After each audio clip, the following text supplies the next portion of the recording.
The Uncertainty of the Hour, written and read by Christopher Halton. In the early summer of 1925, I decided to return to England from my home in New York to live in the countryside near the good town of in Suffolk. Being of English stock, Melton House, a flint and sandstone property, seemed the perfect place to be for a now retired Wall Street stockbroker of note. The property, furnished by a local estate agency, offered the convenience of security, surrounded by a water-filled moat featuring a working drawbridge. It was a fine example of a 12th century fortified manor house, once common in the East Anglian region, where bands of brigands and rogue barons once roamed the countryside in search of power and plunder. Melton somehow survived the eventual abandonment and destruction that often befell these properties as the country entered more enlightened times, and remained the family home of the Meltons, who sadly became extinct in the 18th century when the last descendant, Sir Roger Melton, died without issue. I arranged with the current owners, a nearby farming family, to take out a 12-month lease on the property, with the option to buy should I find the house suitable for my needs. The house in many respects could be argued to be a small castle, but historically to build a castle required a royal warrant based on the needs of the district. Evidently such a need could not be justified in this case, as in nearby stood its own castle built by Baron Bigod. So to circumvent the law, these properties became fortified manor houses, despite their resemblance to the real thing. In this case, Melton House was basically a single tower surrounded by a moat and a curtain wall. The house exuded Old English charm, with the drawbridge tower draped in wisteria, while the curtain walls were adorned with many varieties of climbing roses. The tower house itself was rather squat and square, lacking the adornments one would usually find in larger properties of this type. There appeared to be a rather squat tiled roof, which, from appearances, was added as an afterthought, as there were no pediments or castellations that one would typically expect to find fringing the top. It sat, however, on an acre of land which was expansive enough to encompass its own shrubbed lawn, with a small inner-walled vegetable garden built of soft red Tudor brick. It was truly the epitome of an English chocolate box garden, and for that I had no complaints. But here I am waxing lyrically on the visual delights of the exterior. Still, the interior was more reminiscent of an English country home, with its own hallway leading on the ground floor to a library and drawing room, and a beautifully preserved refectory converted into a dining room, which was replete with its own minstrel's gallery on the first floor. The kitchen stood at the back with winding staircases in all corners leading to the upper floors, which consisted of 5 bedrooms and a nursery. The staff consisted of Mr. and Mrs. Worksworth, who acted as butler and cook respectively, with their daughter Maisie employed as a maid. The last member was a rather odd chap named Briggs, who acted as gardener. A separate later building stood within the courtyard, which was used as the servants' quarters. Although the Meltons died out over 200 years ago, the property has been continuously occupied since then by many owners. Having had my belongings brought to the house by Pickfords, I was amazed at the ingenious methods employed to transport my collection of antique American Federal-era furniture into the house. Windows were removed temporarily to lift heavier items by block and tackle, and men struggled to carry my luggage up the winding stone staircases. But in 2 days all was completed, and I was finally settled in. Mrs. Worksworth, or Molly as she preferred to be called, was, for a middle-aged country lady, an excellent cook, and although nothing fancy, the food was solid, filling and good. A large lady with round rosy cheeks, she always appeared to have a happy and jolly disposition, unlike her husband Jacob, who preferred to be addressed as Worksworth, and was a tall, skinny fellow with moribund features, grey thinning hair, and a doleful, sad face. Of a similar age to his wife, he always appeared to have a cloud above his head, although he was always respectful and diligent in his duties. The daughter Maisie was relatively innocuous compared to her parents, in her early 20s with a slim build and an attractive face. However, she did her work well, cleaning and maintaining the house with her father, and was always polite. Still, I had some issues with her curtsying to me at every opportunity. But within a few days, I was able to discourage that level of humility by reminding her I wasn't an ennobled gentleman.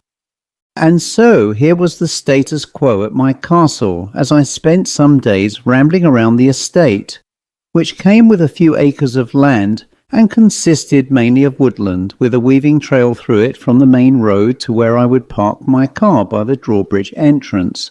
However, on a hitherto unexplored section of woodland, I came across a man-made subterranean structure built of hard brick, a few yards from the actual moat itself. I stepped inside down moss-covered steps into a dark void, which sharply echoed my footsteps. Fortunately, I had a box of matches for my pipe, and I struck each one as I stepped further into what appeared to be a deep chamber which went way below. Realizing I was soon to be out of light, I carefully retraced my steps back into daylight.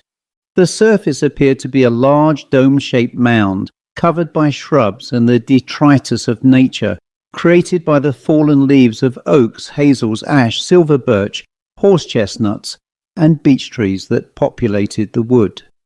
In many ways, it resembled a bunker from my service as an army major during World War I. Returning to the castle, I bumped into the fellow Briggs, who was busy scything the grass. A man in his late 30s, he had a sallow complexion and a somewhat surly demeanour. Dressed in a worn hacking jacket and breeches, he turned his back away as he worked, in an effort I felt to distance himself from my presence. "I say, old chap," as I raised my voice to catch his attention, "can I ask you for some advice if you are not too busy?" He stopped with his back still turned and shrugged his shoulders as he swung around to face me with a dismissive air about his unshaven face. "What do's you want, sir?" "Just been in the woods and found a strange building below ground." His face pondered scornfully for a moment before his face lit up with a smile. "Oh, I see, sir. That'll be the ice house." The smile that briefly lit a cheerless exterior quickly vaporized, and he explained that many years ago ice was taken from the moat and stored in the ice house for use during the warmer months. He further added that it was put out of use in the 18th century, but no reason was given. This was all jolly well strange, as fridges wouldn't have been available until recently, and ice houses were invaluable for keeping food fresher for longer and cooling drinks on hot days. I introduced myself properly to him as Jonathan Scurrat, and that I may well be living at Melton permanently. Other than giving his name, which I already knew, he doffed a tweed cap he was wearing and, without explanation, continued with his work. I decided that come the winter, I would, as an experiment, use the ice house for storing ice. I had no real or practical use to do so, as the castle had its own refrigerator, but the prospect fascinated me. I spoke later to the Worksworth family about the old ice house, but none could shed any light on it. As for them, modern refrigeration was already in place when they took over the running of the house some years previously. However, the sheer size of the structure prompted me to hire a party of willing labourers from a neighbouring village, who were prepared to work both inside and out, preparing it and clearing out any garbage that had accumulated since its last use. A week later, with well-equipped workers carrying lamps, spades and buckets, they entered the ice house down the steps to the edge of the precipice. One man named Abbott volunteered to climb down into the depths with a knotted rope and a lamp to verify what work was needed below. The shaft was at least 20 feet deep, and Abbott reported that an iron ladder previously existed, running the entire length to the bottom. However, it appeared to have been cut many years ago from its coupling brackets to the brick wall. Nobody present had any idea why this was done, as it certainly impeded progress. To overcome that problem, a local blacksmith was tasked with making a new one, while work was temporarily suspended for a week. Abbott, in conclusion, had reported a great deal of rubble lay at the bottom, which was layered with dirt, and it seemed to him that it was deliberately filled that way, but for whatever reason, nobody knew or could suggest why this was so. Eventually, and at cost to myself, the new ladder brought in sections to the site was reassembled in situ with a builder cementing new brackets in place to secure it. Having achieved that, another few days were spared to allow the cement work to dry. By now we were heading into late July, and I was admittedly very excited to venture back into the shaft.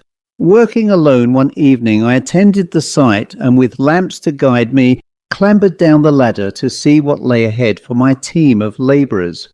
As I mentioned, the shaft to the base was approximately 20 feet long, but its circumference was 15 feet, and it was perfectly round and generally in good order. The base was indeed filled with rubble as described by Abbott, and I knew my team had quite a task in removing this waste by ropes attached to buckets. However, what Abbott didn't observe was the feeling and sensation that I had, which was that someone was watching me. The atmosphere was heavy and palpably intense, not easily a man shaken by what one could describe as the supernatural. I actually, on this instance, felt unusually nervous, and was more than happy to return to the surface, which I did shortly afterwards. The following day I had the workmen return to the shaft, and slowly but steadily they started to remove the rubble and dirt, which brought two major surprises.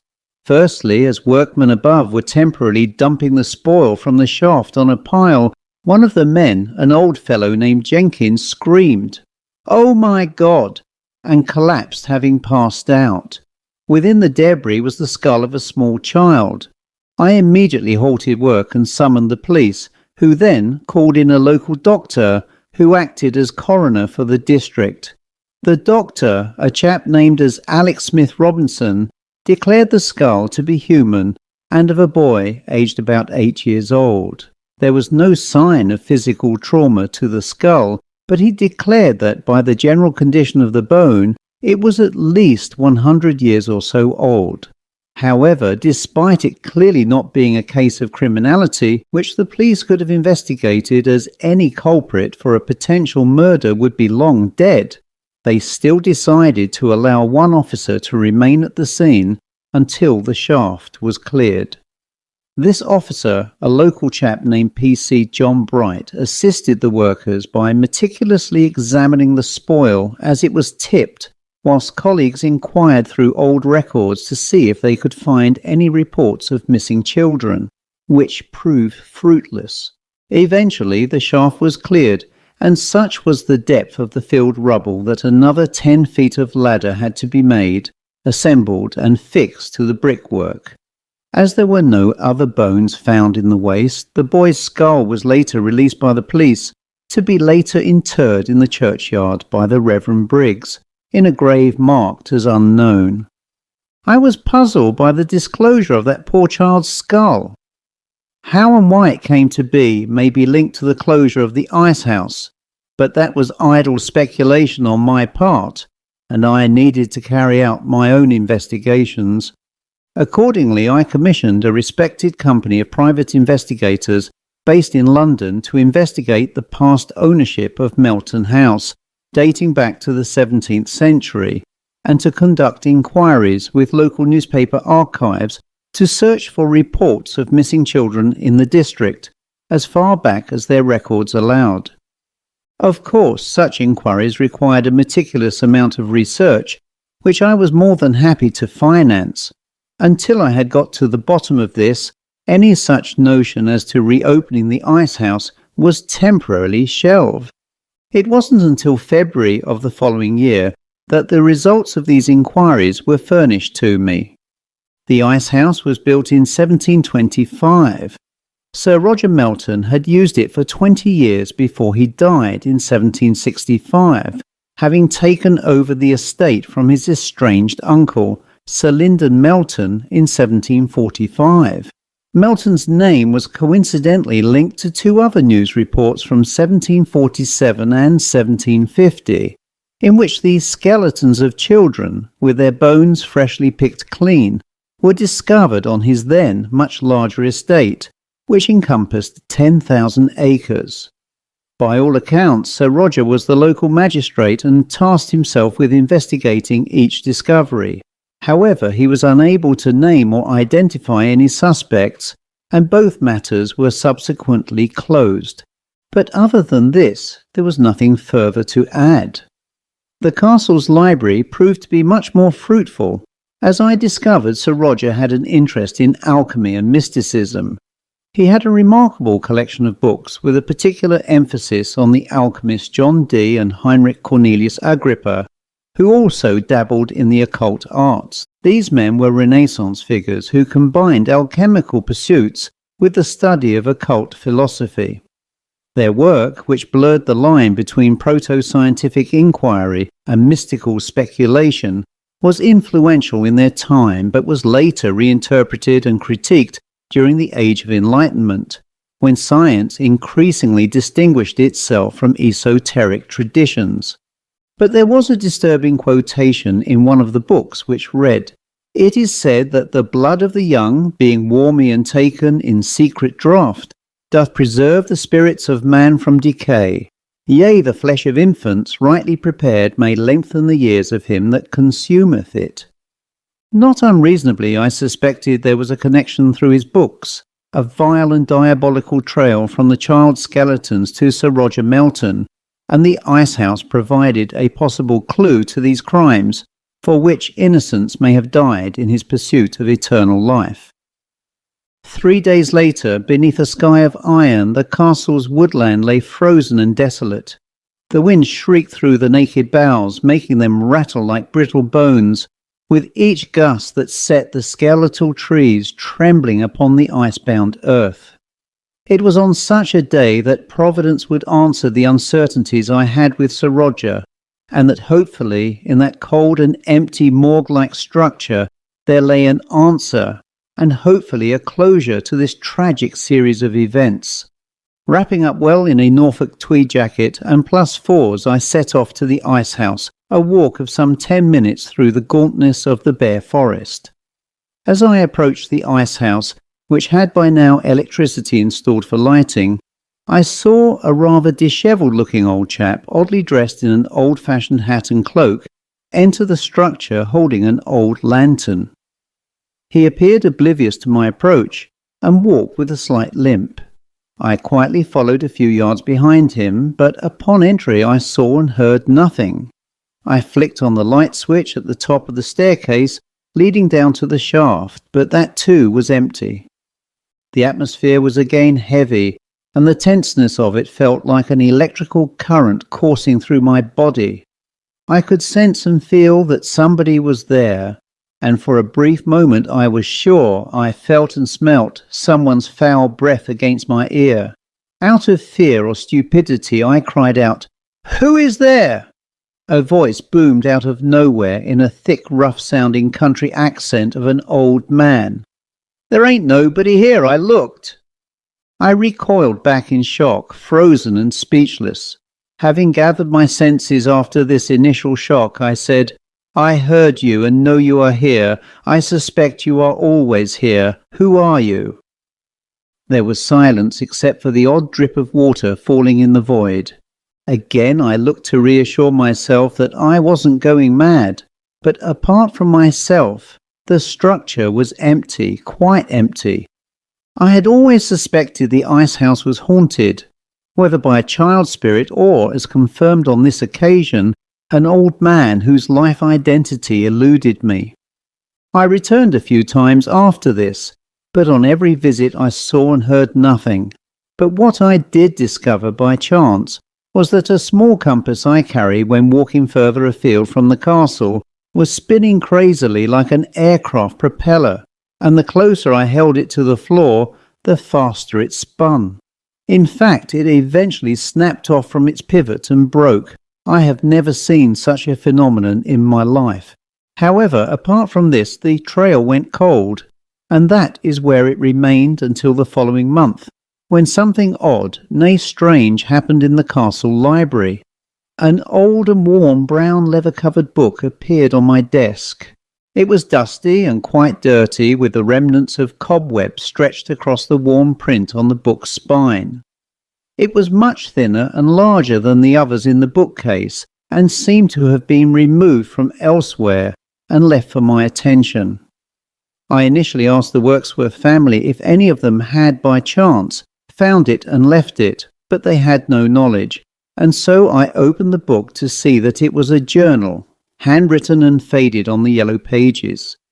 Setting aside other objects upon my desk, I sat down and started to read the old copperplate handwriting, which was, by all accounts, written by Sir Roger Melton. To save from the arduous task of repeating what the journal contained, I will abbreviate and paraphrase. It was a log of strange occurrences at the Melton House estate during his tenure. Melton appeared to be concerned not just about the disappearances of 2 children, but of 5 others, and over a period of 10 years ending just short of his death in 1765.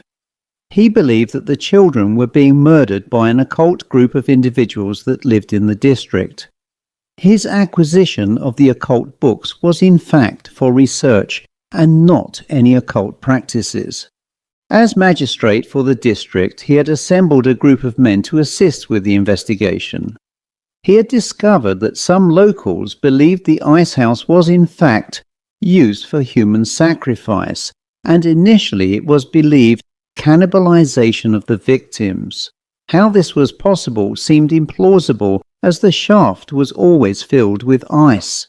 Even weirder was that the disappearances of children only occurred in the winter months, after the ice house had been restocked with fresh ice for the summer. While meticulous investigations of the district failed to identify any suspects, he decided to have the shaft emptied of ice, the ladders removed and then backfilled where possible with rubble. After this, no more children had disappeared, and no skeletal remains were found abandoned in the woods. Shortly afterwards, he died of what was believed to be natural causes, and the ice house was abandoned. I thought this all to be the stuff of nonsense and a coincidence. Whoever the killer or killers were, there had not been any reports of disappearances to the present day, and it was deduced, not unreasonably, that the killers were dead. I shortly afterwards ordered workmen to cut the thick ice from the moat and had the ice house refilled. I was curious to see how well the ice lasted throughout the summer months. The operation took a week to complete, as ice blocks were sawn by hand from the moat and carried by horse and cart to the ice house, where workers lowered them on rope pallets held by a block and tackle, and finally the last block was laid in place as the ice house was left for the warmer weather. And then the impossible seemingly happened. 2 weeks after restocking the ice house, the skeletal remains of a young boy was found 100 yards away among the trees. His body had been picked clean of human flesh.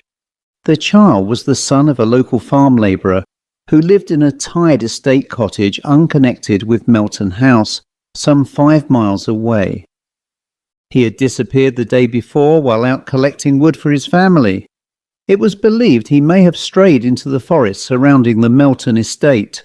Dr. Smith Robinson and the police attended the remains, and having been summoned myself to the scene, I was as baffled as the good doctor and the police were.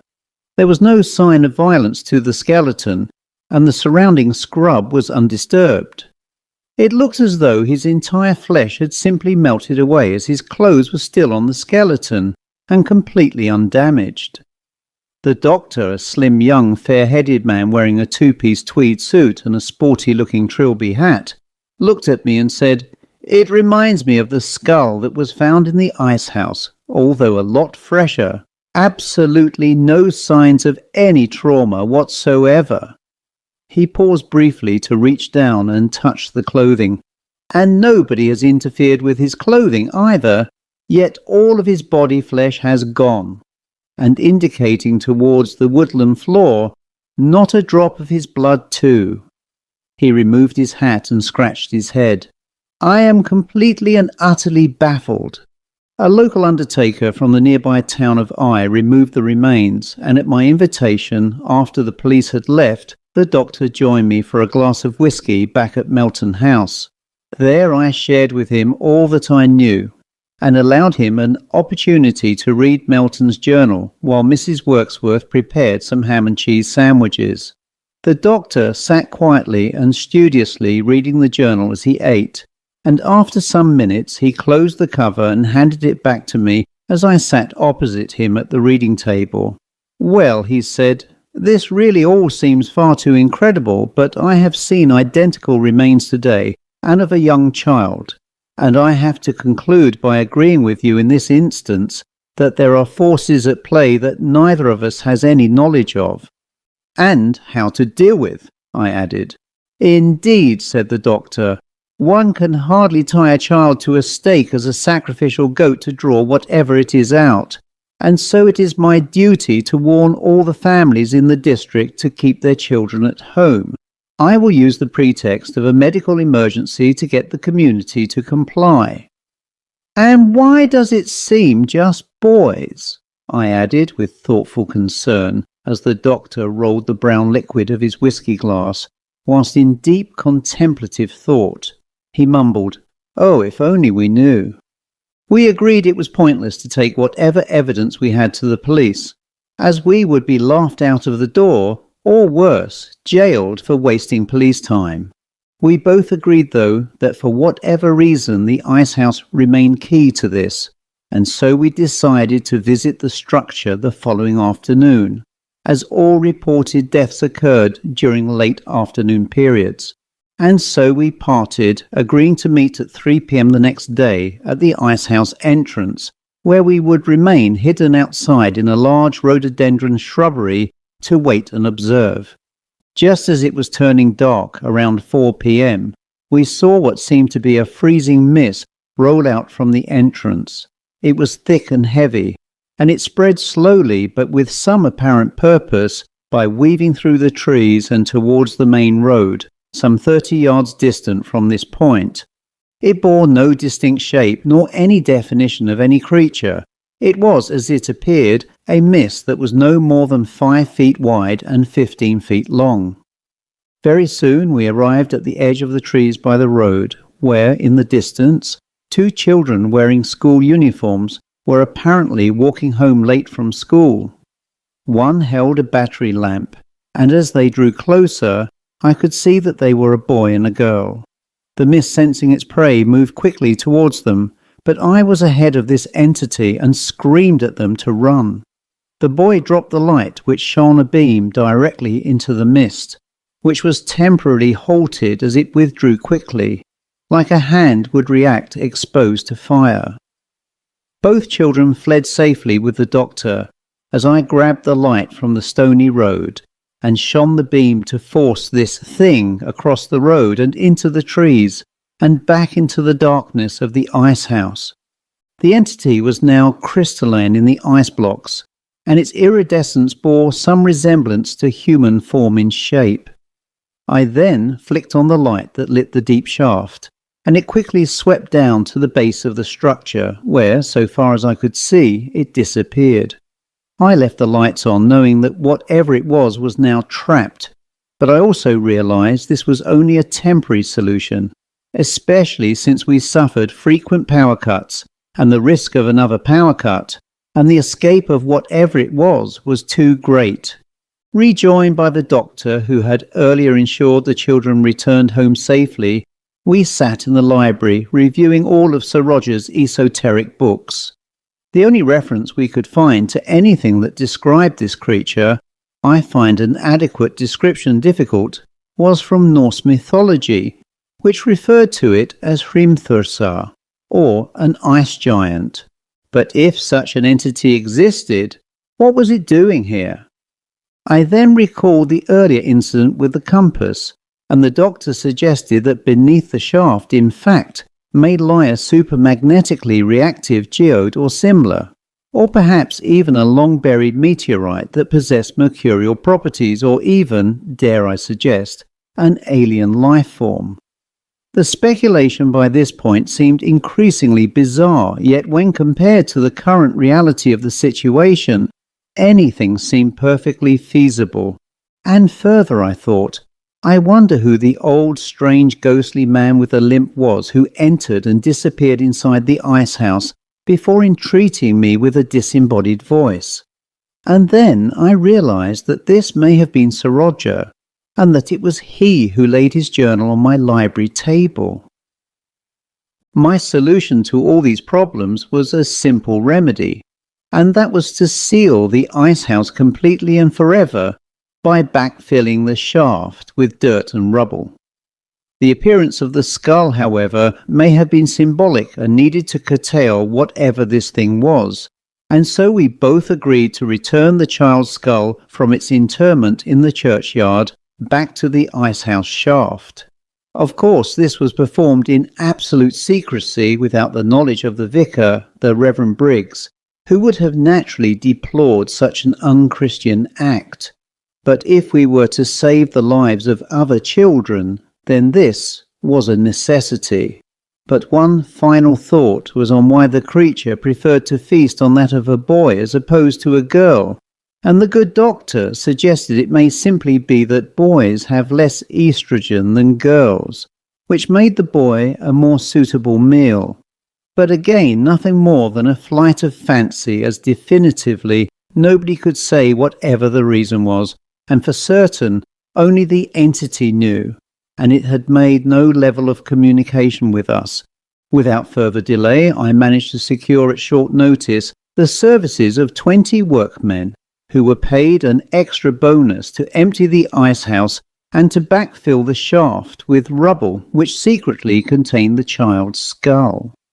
Once this work had been achieved, the upper structure, which included the entrance, was demolished, making any future attempt of entry impossible. I am therefore happy to conclude that this menace was finally thwarted and remains permanently buried underground, with no further incidents ever being reported. Insofar as the good doctor was concerned, nothing was said nor shared by this man, who in later years became a noted surgeon, working from a busy London hospital. The End.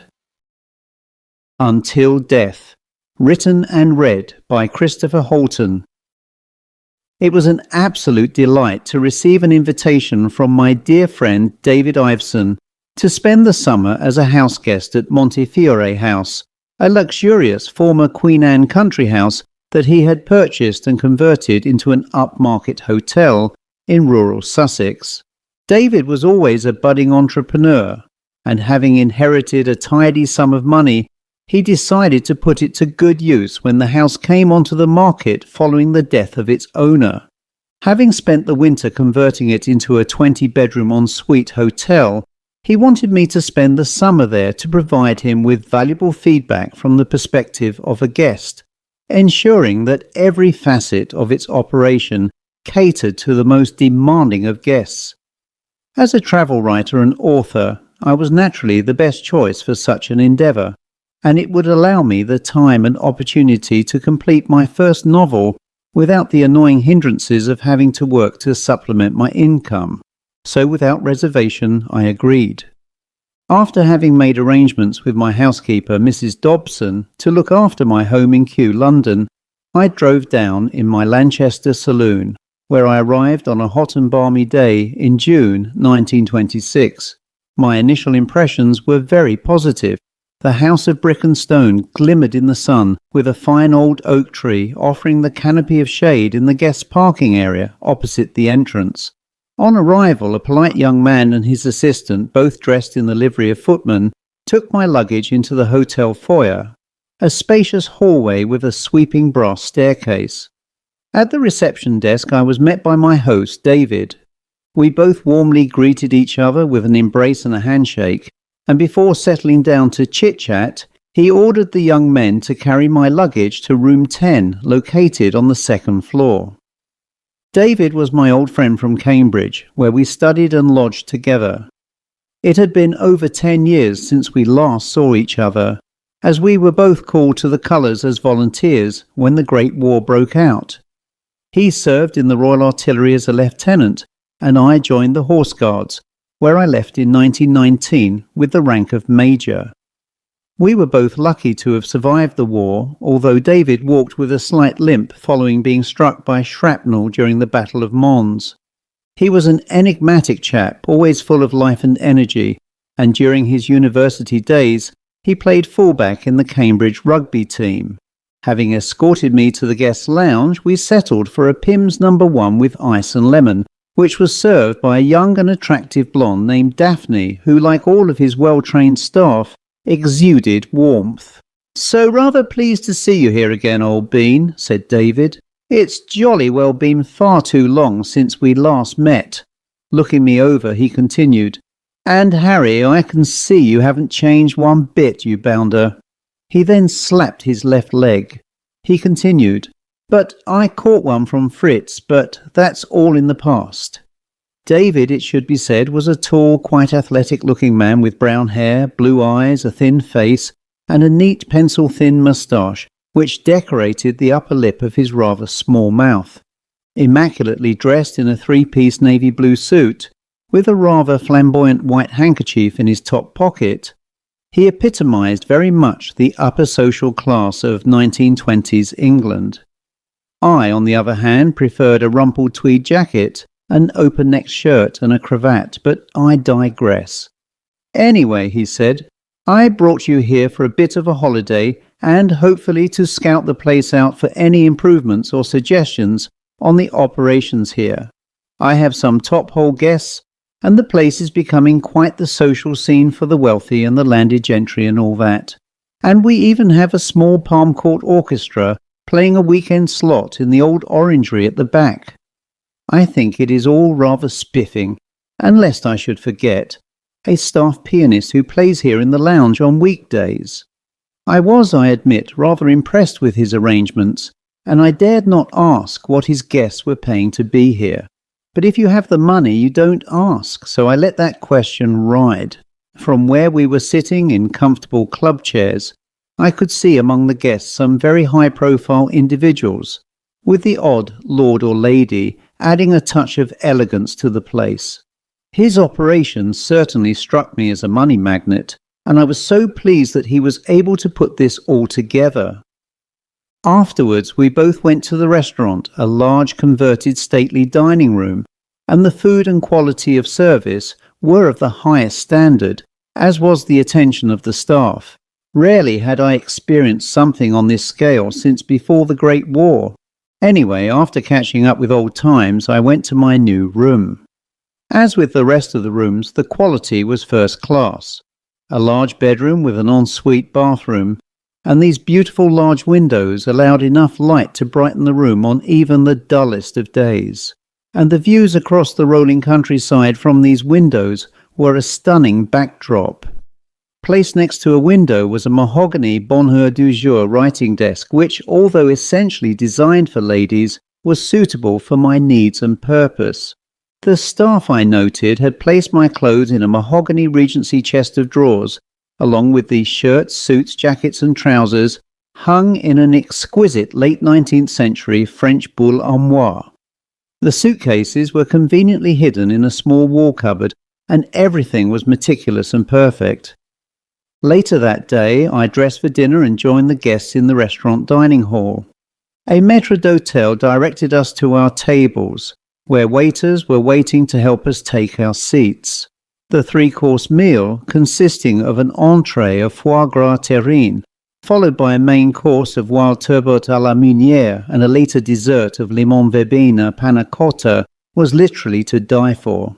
During the sitting, I was with a glamorous 30-something blonde who was bedecked with jewellery and introduced herself as Lady Fiona de la Manche, who was fun company to be with.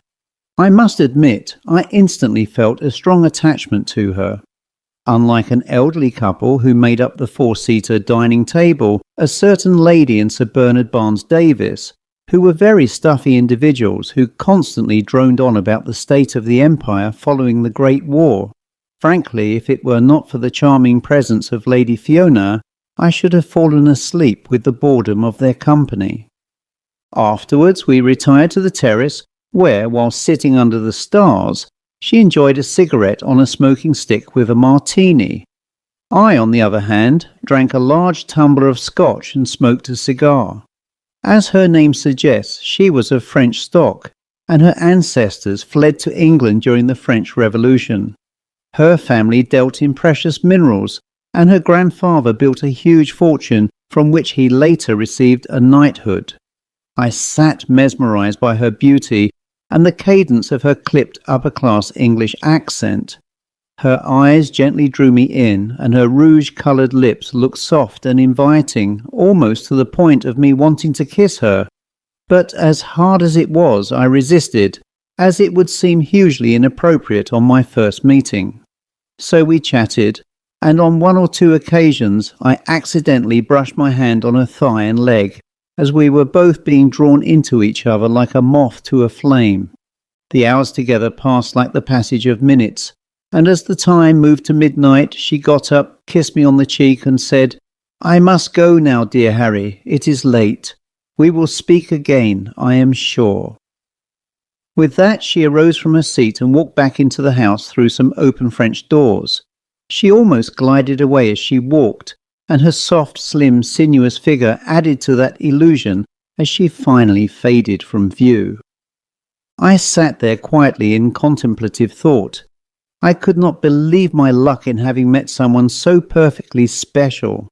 The following day I shared my previous night's experience with David, and he slapped me across the shoulder and jokingly said, "Well done, you cad," and added, "I can't say I've met her yet, old bean. Is she a guest here or a visitor?" A cold chill of potential loss electrified my spine as I replied, "Do you know what? I honestly don't know. I just assumed she was a guest." And then my mind floated back to the restaurant the previous night. There were well over 150 people dining, and of course not all could have been hotel guests due to room capacity. I mentally kicked myself and hoped, as she said, we would meet again. For the next week, Fiona never showed, and neither was she registered as a guest. Frankly, her absence was to me like an addiction, and so I took to taking long walks around the hotel's estate to clear my head. But it only made matters worse. In the far distance, I always saw a figure of a woman I thought was her but wasn't, or I would catch the waft of the perfume she wore that night. But there was nothing else. At night I started to see her in my dreams, and felt terribly disconsolate in the morning after awakening to find her not there. In short, I was at my wits' end with this, and was convinced within myself I had fallen in love after meeting my soulmate. After 3 weeks of pure torture, I saw Fiona again, but this time during the day, and in the churchyard of St. Martin's, a local medieval church. She stood staring at a grassy patch that bore no headstone and appeared to be shedding a tear. She was dressed quite elegantly in a light Edwardian summer dress, composed of fine white muslin, lightly sprigged with small embroidered motifs. The waist was raised directly beneath the bosom, encircled with a narrow ribbon sash, the ends of which hung gracefully at one side. On her head she wore a wide straw bonnet trimmed with ribbons of pale hue, and a light shawl of India muslin. Her dress, although beautiful and appropriate, seemed slightly old-fashioned, yet in some way it seemed more Regency in style. Regardless, she looked lovely and perhaps a little eccentric, as some wealthy women were known to be about fashion. She glanced over and saw me. She quickly reposed herself and put on a brave smile as she walked over, hugged me and kissed me on the cheek. "I am so sorry, Harry. I have meant to return to you, but for personal reasons I have not been able to do so. I really enjoyed your company and look forward to seeing you soon." I could see, despite her smile, sadness in her eyes, and they looked moist and quite red from crying. "Is everything all right with you, Fiona?" I asked as I clasped her hands gently. "Oh, it's just that I come here often to my great-grandfather's grave. He was my French ancestor, and he lived a hard and brutal life. When he died, all the family then could afford was a pauper's grave, which, as you can see, has lost its grave marker on its plot." I hugged her and kissed those tempting lips. I could feel her swoon, but she quickly pushed me away and said, "Not here, dear Harry, another time." The church bell clock struck 4 p.m. and she gathered herself to leave. There seemed to be a sense of urgency about her, but she promised that she would join me at the hotel one morning very soon. And as she walked away briskly, she turned and said in parting, "I won't let you down, my dear Harry." With that, she disappeared around the corner of the bell tower and was gone. Not wanting to waste an opportunity, I decided to follow after her, but alas, she was not to be seen. There were many aspects concerning Fiona which required explanation. I could only hope and pray that I would not be disappointed as I began to learn more of her. A few days later, I received a call to my room from the reception desk. Lady Fiona had called in to see me. I immediately smartened myself up and went down to reception, where she was now sitting in the lounge, drinking Earl Grey from a bone china cup and saucer. She stood up and seemed happy to see me with a big smile on her face. I joined her, gave a hug, and we both sat down together. Today, she looked more conventionally dressed in a hacking jacket and breeches, and contrastingly different in personality to how I had last left her. We chatted briefly about the day and she asked if I could ride horses. Pointing out that I was an ex-Horse Guards officer, I arranged with David to borrow 2 from his stables, which his stable lads saddled up for us. As Fiona knew the area well, I followed her across fields, fences and ditches for a brisk run to the ruins of a circa 16th century house of brick, plaster and timber, which appeared to have burnt down many years back, judging by the weeds and sapling trees which had engulfed what was left of the ruins. Stopping by a fence, we tied up the horses and wandered into the ruins. Turning to me with a hint of sadness in her face, she said that this was the family home around 20 years ago, when the property caught fire, trapping her family inside. Her father, mother and younger sisters, Agnes and Isolde, died in the flames, and being so isolated, the fire was not detected for 24 hours, which effectively cremated their remains. The air here felt palpably sad, and I could see that she was still deeply in shock after so many years had passed. I asked how she escaped, and she replied mournfully, "I sometimes wish I had perished with them, but I was away in London staying with my best chum, Hermione Gingstald." I said, "Surely there would have been staff here as well as your parents. What happened to them?" "Once a year, Daddy used to give them time off together and pay for a holiday to spend 2 weeks in Bournemouth. He did that to create space between the family and the staff. Mumsy used to cook for us and we helped with the cleaning. It was an opportunity to live briefly like normal people." I found her explanation rather odd, but her grief was real, and I had no reason to doubt her words. We spent the afternoon sitting by a nearby lake, and I discovered that she had been visiting the area for a couple of months before returning once more to her home in Richmond, London, which coincidentally was next door to where I lived in Kew. This for me was remarkable as we could see each other more often. We then sat in silence as love needs no words. It felt like the world belonged only to us. We nestled together beneath a great weeping willow, our arms entwined, lips meeting softly, as its long, slender branches surrendered to a tender breeze, its long green tresses trailing like silk curtains that danced and whispered above the shimmering surface of the lake. Time seemed to pause, every sigh of wind, every rustle of leaf, sealing us deeper into the moment. If heaven ever touched the earth, it was here, in this fleeting, perfect embrace. Having spent this brief moment in time together, it was time for us to return to the hotel, as Fiona had to leave that day to return to London. I was madly in love. I could not bear the parting which left my heart in sorrow, yearning only to be with the only true love of my life, my beautiful Fiona. When we arrived back at the stable, she took my address in queue and said it would be easier for her to contact me there in September, as she had to travel to Europe on personal business. It was now August, and I decided to wait for her to contact me on her return to London. And once more this beautiful and very special lady parted from me again at the stables, and I saw her walk away towards the courtyard, where a taxi had been planned to pick her up.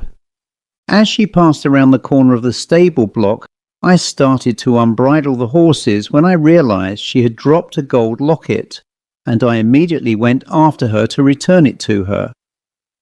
As I entered the courtyard, there was no taxi nor any sign of her, which confused my sense of time, as I was certain she had only parted from me a few minutes earlier. But regardless, I put it down to the fact that my head was romantically in the clouds, and that she had presumably left before I got there. I did, however, ask a stable lad I saw walking with a horse whether he had seen a taxi in the courtyard, and he replied that he had not. I reasoned that the staff member was either a fool or that he was preoccupied with calming the horse, which seemed quite spooked by something, and so I returned to my room to prepare for dinner. But first I sat on the bed and opened the locket. It was Fiona, but oddly the case was engraved to "My dearest daughter from Papa, 1895. This was 30 years ago, yet the image of Fiona had not changed. I assumed that she may well have exchanged the photograph for something more recent. So placing the locket into a safe box I was carrying, I bathed and changed for dinner that evening. And so the weeks passed unerringly slow, and although my stay was without issue, it became a drudge, because all I wanted was to be with the light of my miserable existence, Fiona. David noticed that I seemed a lot less happy with my lot, and was concerned that there was an issue with the hotel service, which of course there was not. I reassured him that his fears were unfounded. "I have to be honest, David, your hospitality has been second to none. I can find no fault whatsoever with anything, but it is Lady Fiona, the lady I mentioned to you a while back. I am hopelessly in love with her, and will not see her again until I return home." David looked genuinely concerned for my plight and said, "I have to say, old bean, I haven't met this filly of yours, Lady Fiona, and feel dashed rotten that we never made the acquaintance. If there is anything I can do to help, please tell me." With that we parted company for the last time, as I intended to return home to Kew the next day, now that it was early September. That night I packed items that I no longer needed, and intended to leave after breakfast the following day.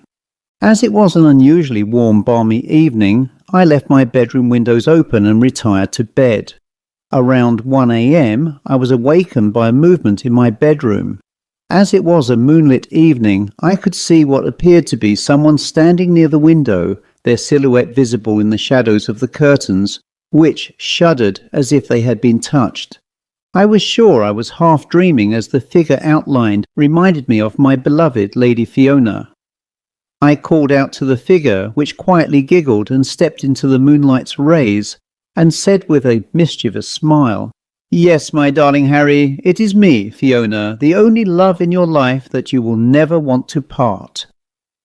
The next morning the police attended room 10 and found the mortal remains of its guest, Harry Moncrief, a close friend of the hotel owner David Iveson, who was lying in bed with his throat cut.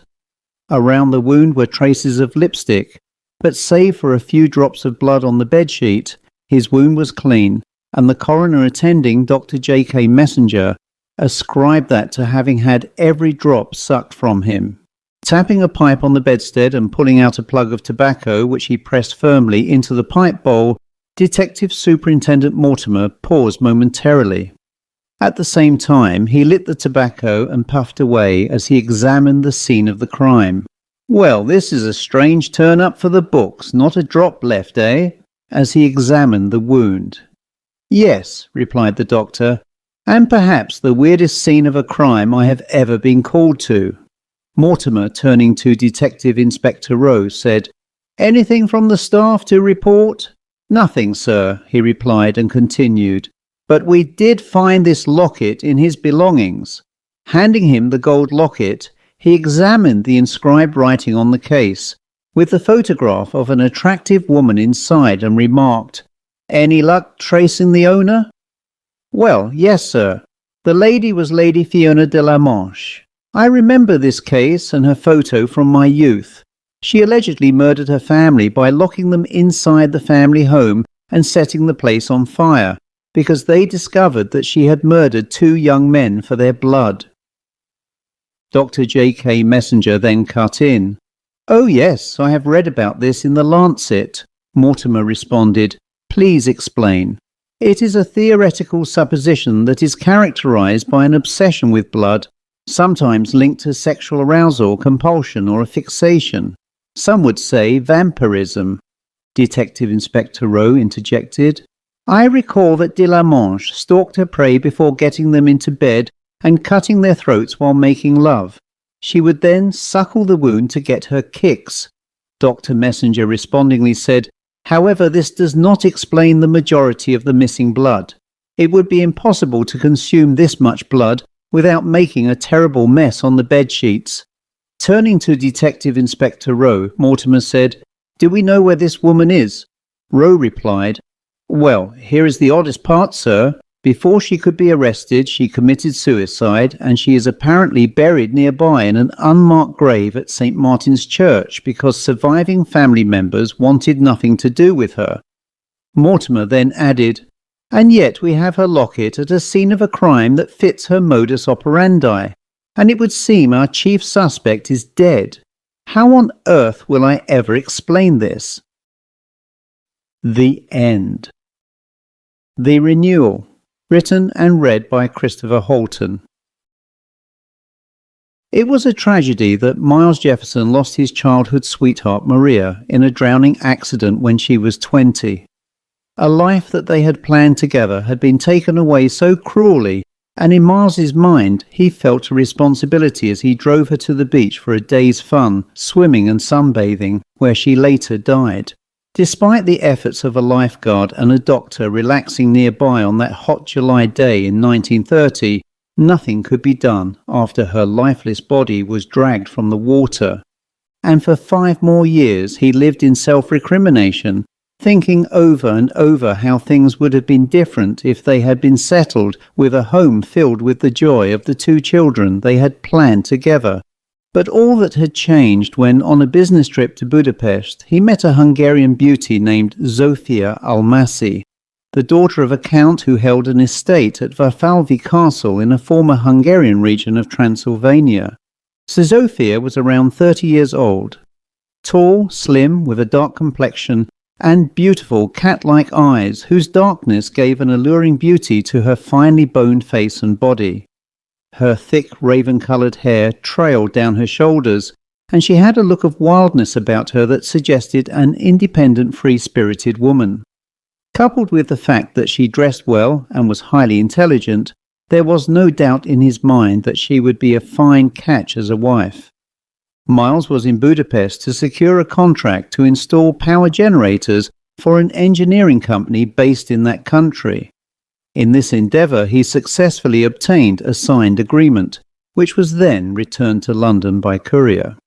Finding that he had a month to spare, he was invited by Zofia to join her and her father, Count Almasi, for a short holiday on the family estate, which was nestled in a shielded valley deep in the Carpathian Mountains. As it was June, the weather was hot and sunny as he drove along the mountainous hairpin bends to descend deep into the valley, where eventually he arrived at the castle, which was in reality a fine Baroque house surrounded by a small moat.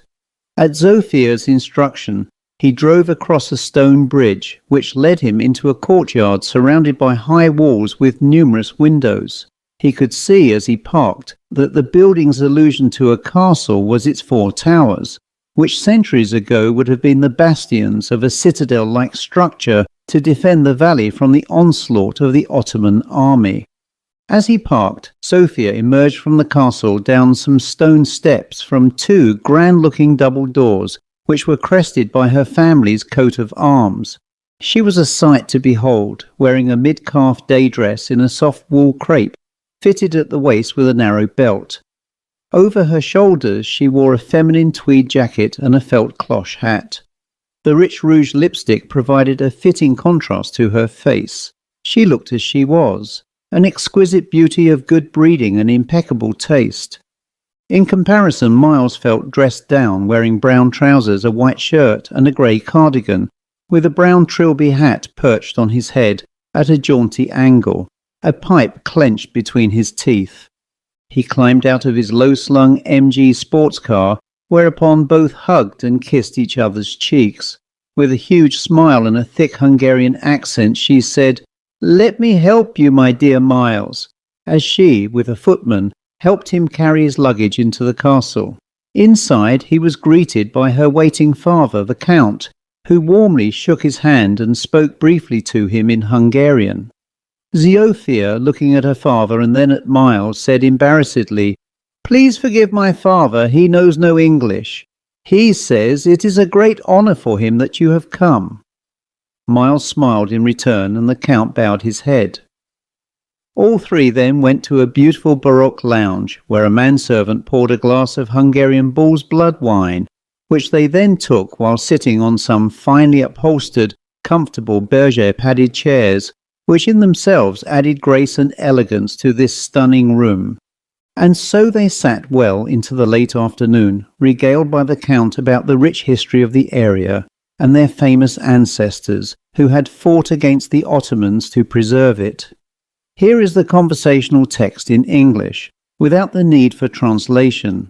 The Count proudly explained that one ancestor, who in particular stood out against all others for his brutality, which was in vengeance for the murder of his wife, the Countess Erzsébet, and her servants, who in 1672 were caught unawares by an Ottoman raiding party outside the castle in its then palatial grounds. All were brutally murdered, and her husband, Count Attila, who was away, returned later to the devastating scene and swore death to those responsible. It was said that he raised his own army and fought in battle 1,000 Ottomans led by Tahir Pasha al-Nasir, a particularly ruthless leader, and slaughtered 800 of them, with the 200 survivors, including Tahir Pasha al-Nasir, who were led in chains back to the castle estate. All his men were crucified alive on wooden crosses in an inverted position on the approach road entrance into the valley, with Tahir Pasha al-Nasir slowly tortured to death in the castle dungeon. Those on crosses later became food for carrion, and their later skeletons were left as a warning to anyone who wanted war with the Count. Tahir Pasha al-Nasir was never seen again. The Count, lavishing every detail, reached the end of his story, with the dark brooding seriousness of the storyteller breaking into laughter, and said, "A very good story, eh?" He then showed Miles a painting in the hallway of a young Count Attila, dressed in armour on horseback, with Ottoman soldiers being slain by his men in the background. This Count certainly looked fearsome, and he thought, not the person you would want to meet under any circumstances, whether in peace or war. After the pleasantries of being shown around the spacious castle and its grounds, he was shown to his room by the beautiful Sophia, and upon entry he was rather pleased with its position, having a window that looked out over the forested estate, with a ridge of the Carpathian Mountains in the background. With its own ensuite, the room, like the rest of the castle, was well maintained, and in the Baroque style, which was popular in Transylvania. Miles was assigned his own servant, who ensured that his dinner suit was neatly laid out, and that the rest of his clothes were placed inside a beautiful mahogany armoire wardrobe. Having later dressed for dinner, he joined the Count and his daughter in the dining room. Dinner was a delightful yet formal affair, graced by the beautiful Sophia, who was dressed elegantly in a beautiful Parisienne-style, floor-length evening gown of pale ivory silk satin. The fabric rippled fluidly with every movement, and on her frame it fitted sinuously and gracefully. Her hair was gathered smoothly at the nape of her neck and rolled into a knot. This was adorned with a small tiara and a small diamond necklace around her neck. She looked every inch a gentlewoman of the old school. The Count himself, like Miles, wore a conventional dinner suit, and dinner was a formal three-course affair that took them well into the evening. It was clear that the Count and his daughter enjoyed the company of their English guest, and Miles had no doubt that his stay would always remind him of a fairy tale affair in the company of these two interesting people, and he was sure that he had caught the romantic eye of Zofia, whose beauty was matched by her own vibrant personality. Never had he felt so happier in his life. After retiring to bed later that evening, Miles, happy and content, fell into a deep slumber, and for the first time in many months he had the strangest of dreams. In it he saw his dearly loved Maria, who was pleading with him, but for what, he did not know. She appeared frantic and was screaming, and tears were in her eyes and an expectation of urgency. Yet he could not understand why, and upon waking in a cold sweat at 3 a.m., he turned on his bedside lamp and sat confused over the nature of the dream. Or was it perhaps something more sinister, a warning? He sat in bed, mulling over and over the detail. He lit and smoked a cigarette, deciding that it was due to his own divided loyalty between his former love and the wonderful Zofia. It was, he reasoned, nothing but buried guilt manifesting itself again for the first time in many years. He turned off the bedside lamp and returned to sleep without further interruption. That morning he dressed in a hacking jacket, a white shirt and jodhpurs for a promised ride with Zofia around the large castle estate. After breakfast, and having borrowed a set of black riding boots, they went for a ride together through a twisting trail that followed a track alongside a small river that flowed through the valley. The day was sunny and warm, and the air felt fresh and clean, unlike living in a busy city like London or Budapest.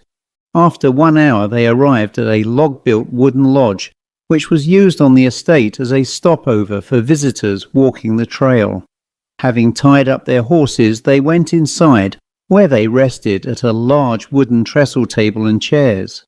Zofia went into an adjoining room and returned with a samovar from which she lit and boiled water to make black tea, while they both chatted about their respective lives. Zofia admitted that she was an infrequent visitor to the estate, as she worked as a journalist for several Parisian newspapers and magazines. Being fluent in several languages helped her work as a writer, and in one journal she had a regular column on Hungarian cuisine. When they met, she was on an assignment in Bucharest, which allowed her to return home to the castle. Both sitting opposite each other, she reached her hands across the table and gently grasped Miles while she looked passionately in his eyes. "My dear Miles, I have to tell you that I am quite infatuated by you. I have never mentioned this to you before, as I am fearful that being too forward would jeopardize the possibility of us being together. I feel," and she paused hesitantly, "that you might reject me." Miles's heart jumped for joy, as he too felt very much the same way about Zofia. "My dearest Zofia, you are to me a very special lady, regardless of whether or not your family owned a castle and an estate. You are everything." She smiled, and moistness appeared in her eyes as she caressed his hands and leaned over to kiss him. "My dear Miles," she replied, "you will never not be without me, that I am sure." After spending the rest of the day together, they later rode back to the castle, where they spent the evening in the lounge with her father, a rather striking figure, it must be said, with thinning pepper-grey hair that was swept back. He bore little semblance to Zofia, and had rather craggy features and a sharp nose.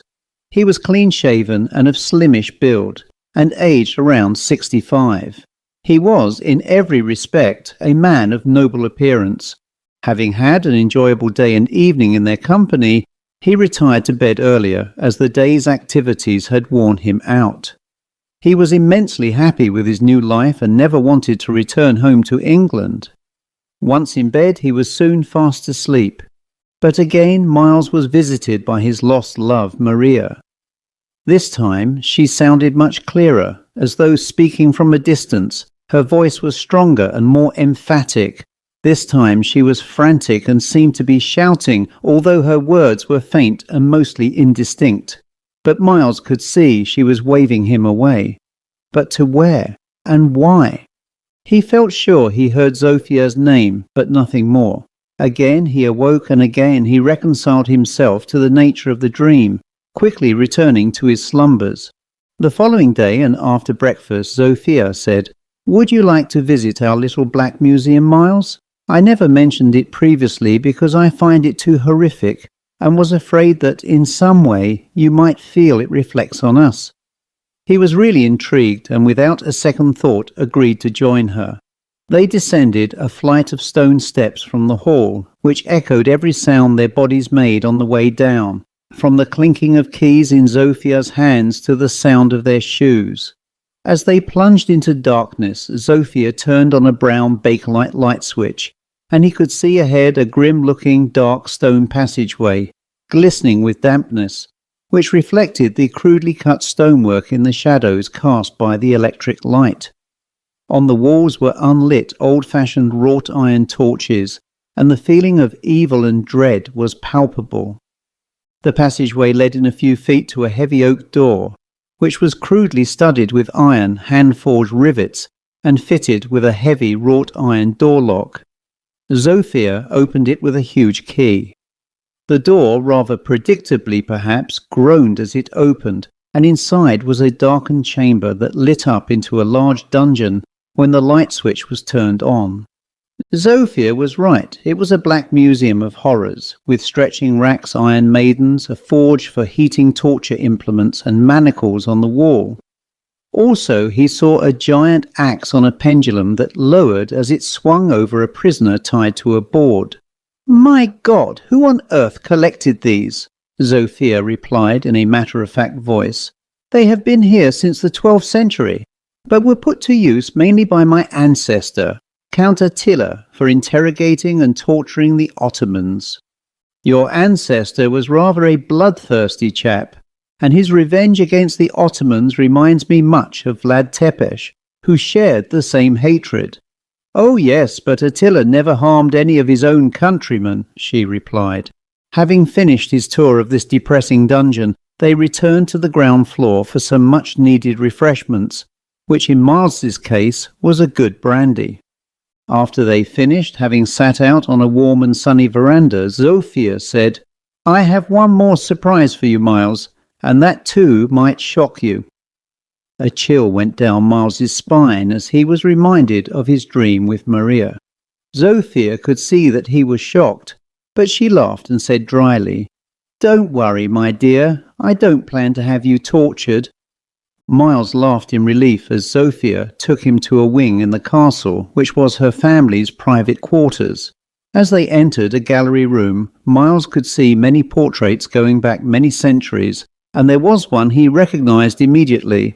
It was a 17th century portrait of a fine lady riding side saddle on a horse, and the resemblance to Sophia was, to say, very striking.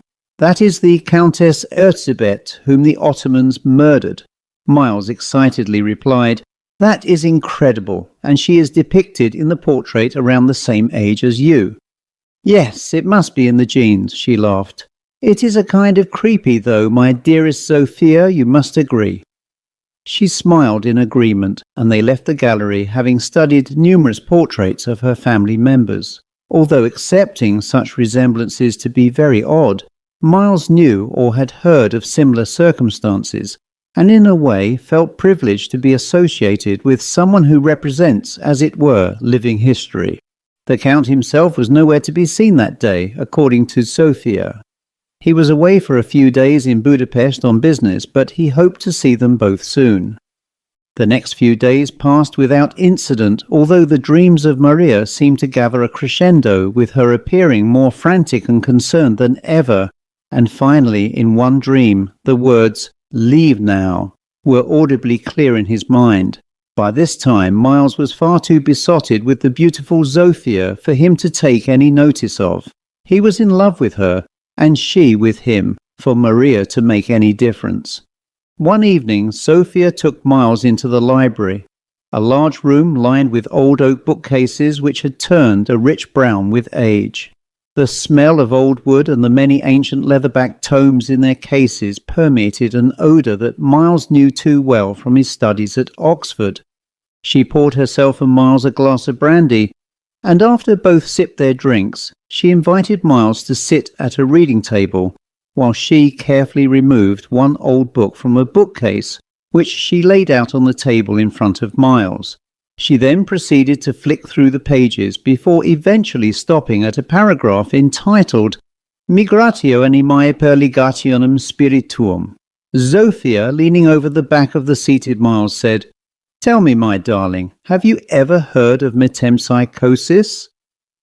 Miles, puzzled as to whatever this was all about, said, "I vaguely remember hearing about this at university during a philosophy lecture. It really is a lot of nonsense concerning the transmigration of the soul. Why do you ask?" She continued, "In front of you is a Latin book entitled De Magia by the scholar Giordano Bruno. It was published in the 1590s, and this edition is the only known version, as it explores the possibility of binding human souls into other bodies or forms. This version of the book condemned him to death as a heretic, and he was burned at the stake in Rome in 1600 AD. This copy was, in fact, stolen from the Vatican Library, and it is the ritual and occult magic in this book that has kept my husband, Count Attila Almasi, and me alive since the 17th century." At first Miles chuckled, thinking not unnaturally that this was a joke, but he soon realized that although he could still speak, he no longer had movement in his arms and legs. Petrified and terrified at the discovery, he said in a weakening voice, "What have you done to me, Sophia? I cannot move." Sophia smiled. "Don't worry, my dear, the Count is old and needs your body to thrive again. You always desired me, and now you shall have me, as his soul takes yours, for I am Erzsébet Almasi. My metamorphosis took place 2 years ago. This body was once a servant girl." Just then the old Count wandered into the room, appearing weaker and more feeble than he was since Miles saw him. He sat at the table with Miles and turned and smiled. Miles, realizing that now his speech was getting weaker and weaker, asked if the massacre of the Ottomans was a lie, as was her death. She replied, "I did die, that is true, but my husband revived me and set the condition by which we both survive together, so long as there are people like you, my dear, who are prey for our renewal." As he listened, his eyes grew heavy and tired, and before him he saw his lost love, Maria, who could only stand with outstretched arms to welcome his soul as it departed his body. They were soon gone, while the now younger and handsome Count left the library, hand in hand with the beautiful Countess Erzsébet Almasi. Two reunited in death, while the Count and the Countess were reunited in their quest for eternal life. The end.